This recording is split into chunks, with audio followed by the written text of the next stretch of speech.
आए गरीबदास जी को मिले तो पालियों ने कहा था कि महाराज भोजन पालो। कबीर परमेश्वर एक साधु के रूप में थे, वो परम अक्षर ब्रह्म जिंदा महात्मा के रूप में।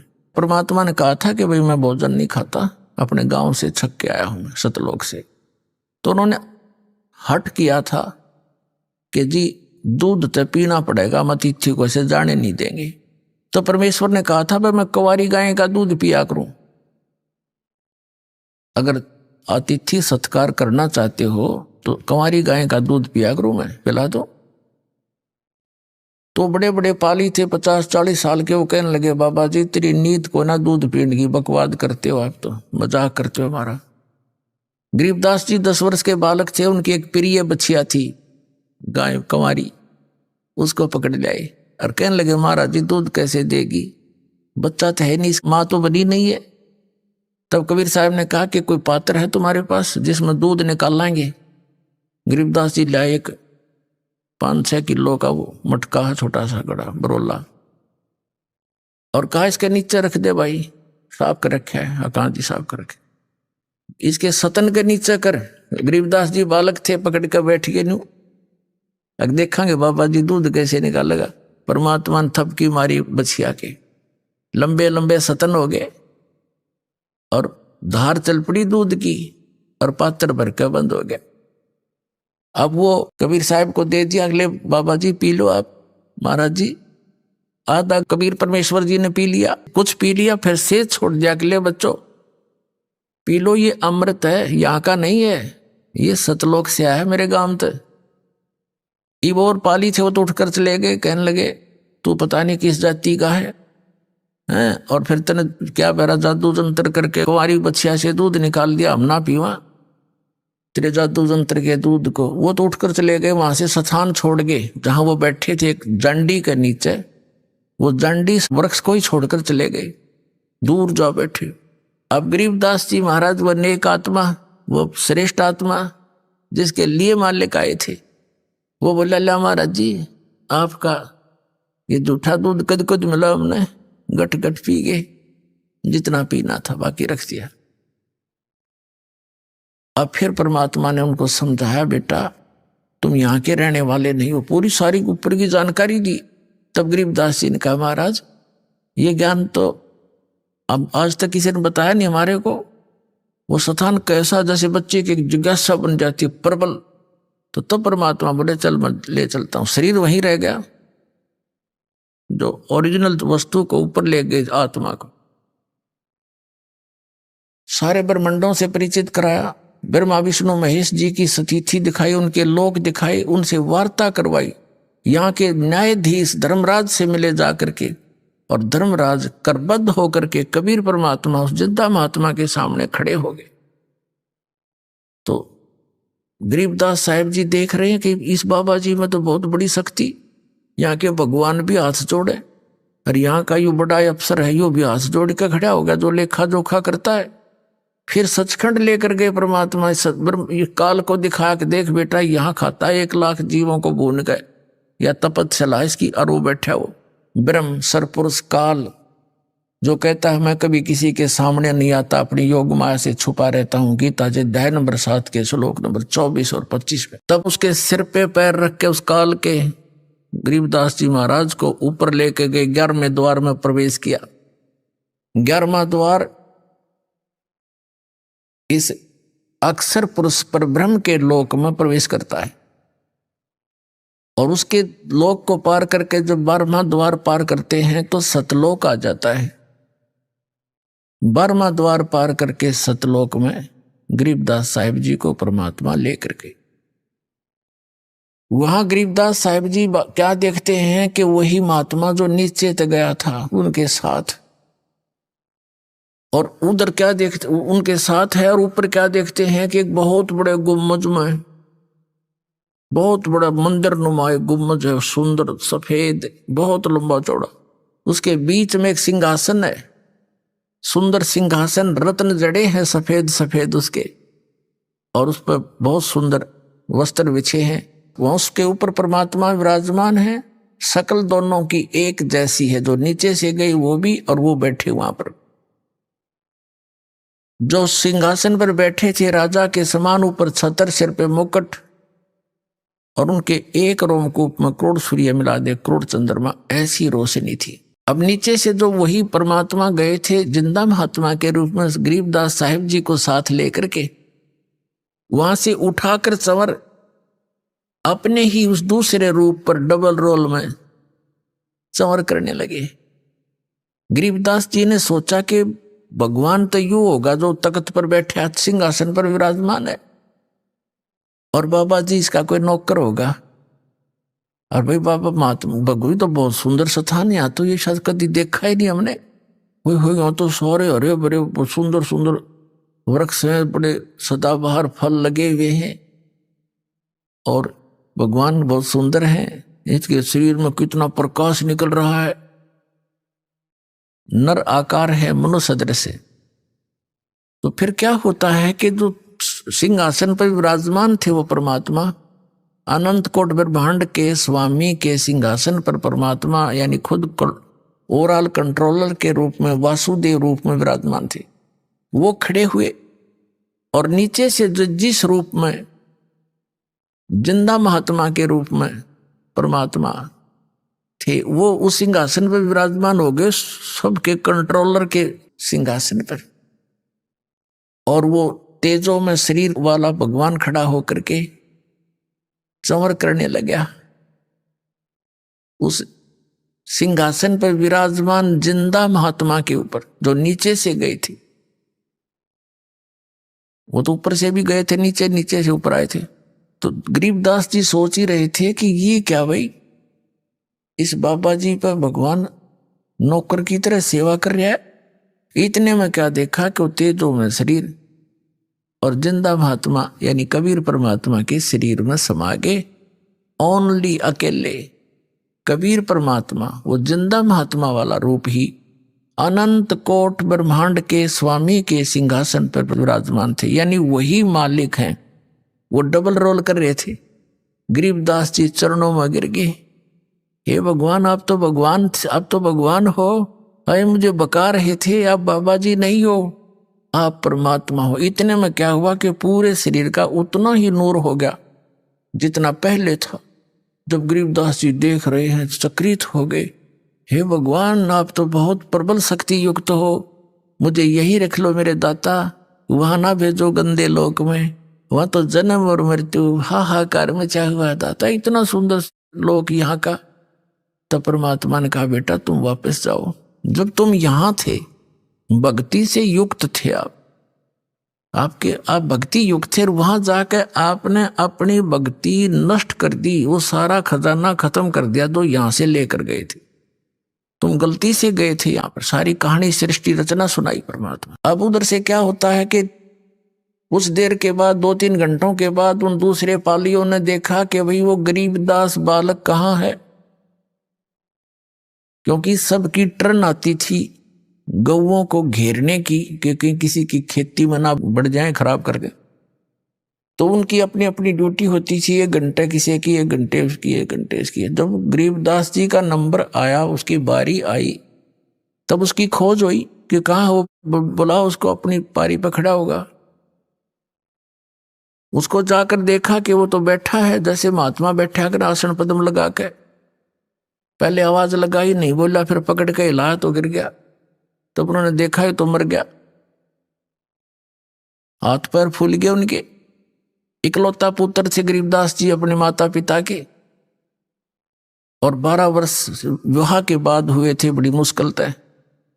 इकलौते पुत्र इतने बड़े जमींदार के, छोटा सा गांव था छुड़ानी, 40 घर होंगे मुश्किल से, परिवार होंगे। तो 1.5 किलोमीटर की दूरी पर वो स्थान था जहां परमात्मा मिले थे गरीबदास जी को। गांव छुड़ानी, जिला झज्जर, हरियाणा में आज भी वो यादगार विद्यमान है। कबलाना गांव से और छुड़ानी गांव को अब तो पक्की सड़क बन गई, पहले कच्चा रास्ता था। उस सीमा के ऊपर थोड़ा सा 1 किला अंदर ने छुड़ानी के खेतों में आज भी वो यादगार बना रखे, एक मंदिर सा बना रखे उन्होंने कि यहाँ परमात्मा आए थे। एक दंडी का वृक्ष था वहां पर, वो आज भी यानी अवशेष बकाया है सच्चाई के। तो गांव में भागे आए। गांव वाले लोग फिर 1.5 किलोमीटर गए, देखा बच्चा मरा पड़ा है, घर लाए। घर से फिर शमशान घाट पे ले गए, फूकन की तैयारी कर दी, चिता पर रख दिया।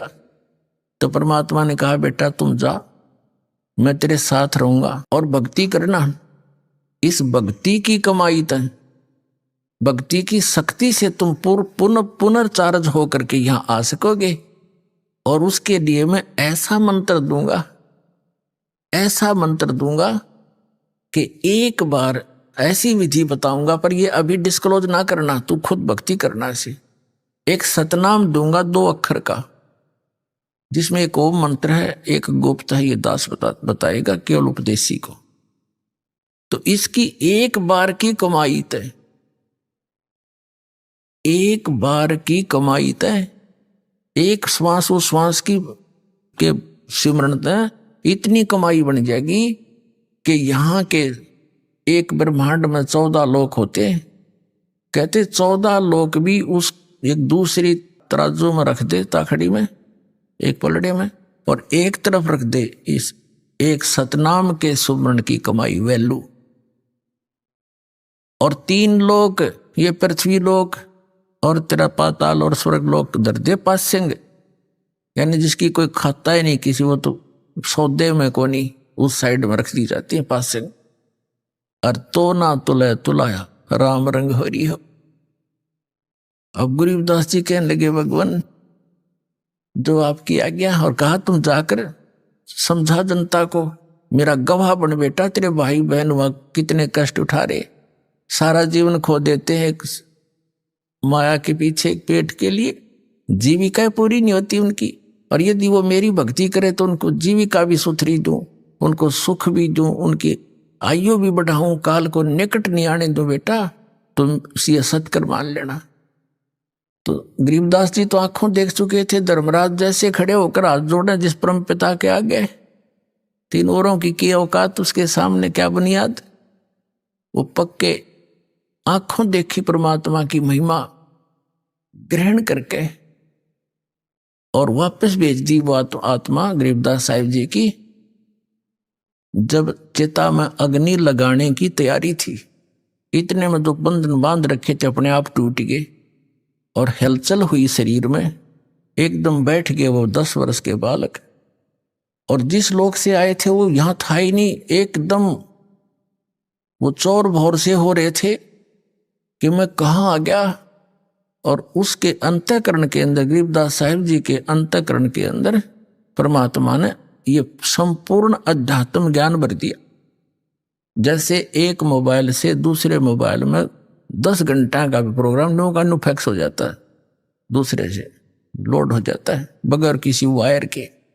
ऐसे परमात्मा ने गरीबदास साहिब जी के अंतःकरण में, उनके कंप्यूटर में डाल दिया। अब फिर वो वही कंप्यूटर बोले, जैसे नानक साहब जी कहते हैं, वो तो भाई जैसे चाहिदा ऐसे बुलाईदा, वो तो जिसको जैसे चाहता है उससे वैसा ही बुलवाता है। तो उस गरीबदास साहिब जी ने खड़ा होकर के जो परमात्मा से प्राप्त ज्ञान को लोकोक्तियों के माध्यम से, दोहों के माध्यम से बोलना शुरू कर दिया। किसी की नहीं सुने, ना नु बतावे, सीधे शब्दों में कित गया था, लगे बताने। अनंत कोट ब्रह्मांड का एक रति नहीं भारे, सतगुरु पुरुष कबीर हैं ये कुल के सिरजनहार। इस तरह लागे वाणी बोलने। तो गांव वालों ने सोचा लड़का पागल हो गया, जीवित तो हो गया पर यू मेंटल हो गया। उनको बावलिया कहने लगे, पागल कहने लगे। शुक्र मनाया घर वालों ने, कुल के लोगों ने, कि कोई बात ना, जैसा भी बांगा बौला पागल है, जीवित तो हो गया। या इसकी माता इस बावड़े ने देख देख कर जी लेगी ना, या बेहोश होगी थी। अब वो कहने का भाव ये है, 2-3 वर्ष बीत गए, 3 वर्ष बीत गए, ऐसे ही वो ये वाणी बोल रहे होते हैं। वो गांव वाले उस बात को समझ नहीं पा रहे, बोल क्या रहा है। यो सौदा फिर ना ही संतो, यो सौदा फिर ना ही, ये लोहे के साताव जात है काया देश राही। तीन लोक और भवन चतुर्दश सब जग सौदे आही, दुगने दुगने करे चौगने किन्हु मोल गवाई। बच्चा में बैठ कर लाग जाइए बाणी बोलने, बड़े में खड़ा हो वहां बोलने लग जाए बाणी, लेकिन सब कहने लगे मेंटल है, इतना बात करो। अरे मेंटल खुद हम, और कह उस भगवान से परिचित आत्मा को मेंटल, हमारी इतनी संकीर्ण बुद्धि है। 3 वर्ष के बाद एक दादू पंथी संत आदरणीय दादू साहेब जी को भी परम अक्षर ब्रह्म कबीर देव जी, कबीर साहेब वो धानक कबीर गरीबदास साहेब जी को बताया था परमात्मा ने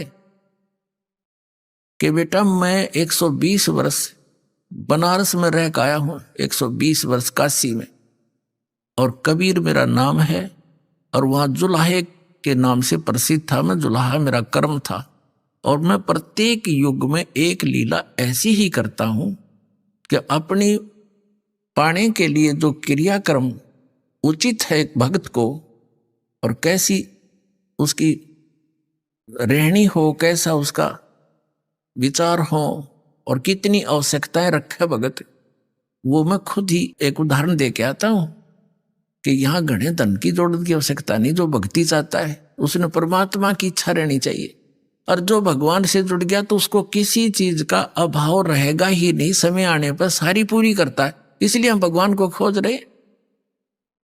कहते कल्पे कारण कौन है कर सेवा निकाम, और मन इच्छा फल देऊंगा जो पड़े मेरे ते काम। जब भगवान के सतर का काम होगा बेटा, नु क्यों खड़ा पाऊंगा। तो इस प्रकार सारी कहानी बताई है। तो परमात्मा ने गरीबदास साहिब जी को अपनी सारी महिमा बताई थी। इसी प्रकार आदरणीय दादू साहेब जी भी 8-9 वर्ष के थे, और वो बच्चों में खेल रहे थे अपने गांव से बाहर। वहां परमात्मा आए इसी प्रकार जिंदा महात्मा के रूप में। उनको भी फिर ऐसे ही ज्ञान सुनाने लगे, और बच्चे तो उठ के चले गए, अकेला रह गए। दादू साहेब जी की आत्मा को भी सचखंड लेकर गए, फिर वापस छोड़ा। 3 दिन तक बेहोश रहे थे दादू जी, 3 दिन और 3 रात, फिर छोड़ा वापस। तो दादू साहिब जी ने भी आंखों देखा हाल उस कबीर परमात्मा का, कलम तोड़ महिमा गाई। आगे चल के दादू जी का फिर परंपरा चल पड़ती है, जैसे गरीबदास जी की परंपरा चली हुई है। तो उसमें संत परंपरा भी होती है, महंत परंपरा भी होती है, जिसको नाद और बिंद बोलते हैं। तो नाद परंपरा से गोपाल दास नाम के एक साधु थे दादू जी की परंपरा से, और वो वैश्य थे, जाति के बणिए थे। 60-65 साल की उम्र हो गई थी, घर त्याग चुके थे। अपना अंतिम समय परमात्मा के चरणों में बिताने के लिए वो दादू पंथ के ही से दीक्षित होकर फिर भ्रमण करते रहते थे, अपना ज्ञान का प्रचार करते रहते थे। और छुड़ानी के अंदर एक व्यक्ति उनका शिष्य था। वो गोपाल दास जी उस छुड़ाने वाले शिष्य के आगे वहां पर रुक गए, रुका करते 1-2-4 दिन। तो उस छुड़ाने वाले भक्त ने कहा कि महाराज जी, हमारे एक बहुत बड़े जमींदार का लड़का और ऐसे ऐसे पागल हो गया। सारी कथा सुनाई और बताया महाराज जी कहते हैं संत की विद्या को संत ही कैंसिल कर सकता है। तो उस बच्चे को जादू जंत्र का दूध पिला दिया, मंत्र का। वो पागल हो गया, मर गया था, तो पता नहीं कैसे सांस वापस आ गई। आपकी रजा हो, कृपा कर दो उसको, वो ठीक हो जा, पागल हो गया। तो दादू पंथी संत गोपाल दास ने कहा कि बुलाओ। वो थोड़े बहुत भूत बात झाड़न के झाड़े जाने था। वो व्यक्ति गया वहां गरीबदास साहिब जी के घर पे। अब गरीबदास साहिब जी अपने नाना के वहां रहा करते थे, छुड़ानी में उनके नानका थे, क्योंकि उनके पिताजी वहां घर जमाई रहा करते थे। गरीबदास साहिब जी का कोई मामा नहीं था, यानी उसकी माँ का कोई भाई नहीं था, जिस कारण से सारी संपत्ति के वारिस उनके पिताजी और पिताजी के बाद वही थे अकेले। तो उनके नाना जी जीवित थे, बहुत बड़े जागीरदार थे। वहां जाकर के उसने कहा, उस भक्त ने, व्यक्ति ने कहा, चौधरी साहब हमारे घर एक संत आ रहा है और वो न्यू कहे इस लड़की के लड़के ने वो ठीक कर देगा, संत की विद्या संत करा करें ठीक। इस यह बात उनका भी समझ में आ गई। उसका नाम शिवलाल था, गरीबदास जी के नाना जी का। 5-7 बड़े बड़े मौजूद से व्यक्ति इकट्ठे होकर गरीबदास साहिब जी को साथ लेकर, बालक को 13 वर्ष की आयु के थे गरीबदास जी उस समय, और गोपाल दास संत के पास ले गए और कहा महाराज दया करो यू बालक ठीक हो जा, ये तो पागल हो गया, पता नहीं क्या क्या बोल रहा है, सारा दिन रुकता ही नहीं। हम पूछे हैं बात, यू बोल रहा है पता नहीं के गीत से गाता रहता है। अब वो तो परमात्मा से परिचित हंस आत्मा थी गरीबदास साहिब जी, भूत भविष्य की सारी जानते थे और वर्तमान की। अब उस दादू पंथी संत ने पूछा गोपाल दास ने कि बेटा कौन था जिसने तेरा जीवन बर्बाद कर दिया, क्या नाम था उसका? यानी जैसे एक बात पूछने के लिए उद्देश्य से प्रश्न किया। तो आदरणीय गरीबदास साहिब जी ने कहा कि महाराज जी वो कौन थे और उन्होंने मेरा जीवन बर्बाद नहीं किया, मुझे तो आबाद कर दिया। क्या बताया कि अजब नगर में ले गए हमको सतगुरु आने, जल के बिंब अगाध गति हम सूते चादर ताने, अलल पंख अनुराग है सुन मंडल रे थीरे, दास गरीब उधार दिया मोए सतगुरु मिले कबीर, हम सुल्तानी नानक तारे दादू को उपदेश दिया, जात जुलाहा भेद न पाया वो काशी माहे कबीर हुआ, अनंत कोट ब्रह्मांड का एक रति नहीं भारे, ये सतगुरु पुरुष कबीर हैं कुल के सिरजनहारे। वासुदेव ये कबीर साहब है। अब दादू पंथी महात्मा का तो सर घूम गया, गांव वाले थे ना मेंटल बतावे, अरे यू तो भाई परम धनी से मिला हुआ हंस है, ये तो आंखों देखा वर्णन कर रहा है उस परम पिता के भगवान के दर्शन किए हुए इस महात्मा ने। ऐसे संत के तो चरण छूने चाहिए। वो 13 वर्ष के बालक की तरफ और 65-60 साल का वो वृद्ध महात्मा और हाथ जोड़ करने बोला महाराज ये चरणों में झुक के कि यह वाणी लिखवा दो,